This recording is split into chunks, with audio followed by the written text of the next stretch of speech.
اب یہاں ہاتھ رکھ کے پوچھ لیں تو یہاں ہاتھ رکھ لے پوچھ لے، منت کر کے پوچھ لیں تو منت کر کے پوچھ لے، جواب ہمارا یہی ہے، ہم دین اہل بیت سے اس لیے لیتے ہیں، ہم علی سے بعد از رسول دین اس لیے لیتے ہیں کہ علی نے آنکھ کھولی تو نبی کی گود تھی، نبی نے آنکھ بند کی تو علی کی گود تھی۔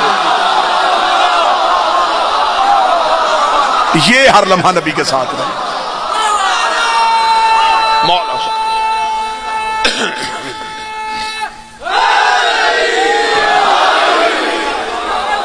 یہ ہر لمحہ نبی کے ساتھ،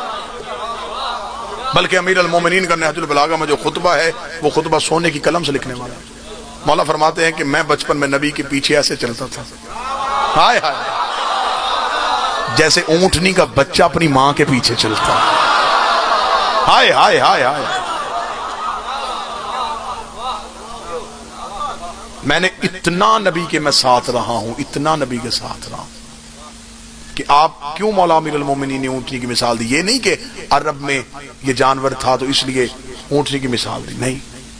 ہر جانور کی اولاد میں یہ چیز ہے کہ اگر وہ ماں کے پیچھے چلے، مثلا بھیڑ کا بچہ ماں کے پیچھے چل رہا ہے تو وہ کھیت میں جا سکتا ہے،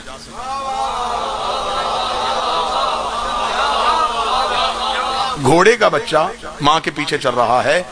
تو وہ چرنے کے لیے آگے پیچھے جا سکتا ہے۔ اونٹنی کے بچے میں یہ صفت پائی جاتی ہے، پیاسا بھی ہو جب تک ماں نہ رکے وہ نہیں رکتا۔ امیر المومنین نے فرمایا میں نے اپنی مرضی نہیں کی، میں نبی کے پیچھے رہا ہوں، میں نبی کے پیچھے پیچھے چلا ہوں۔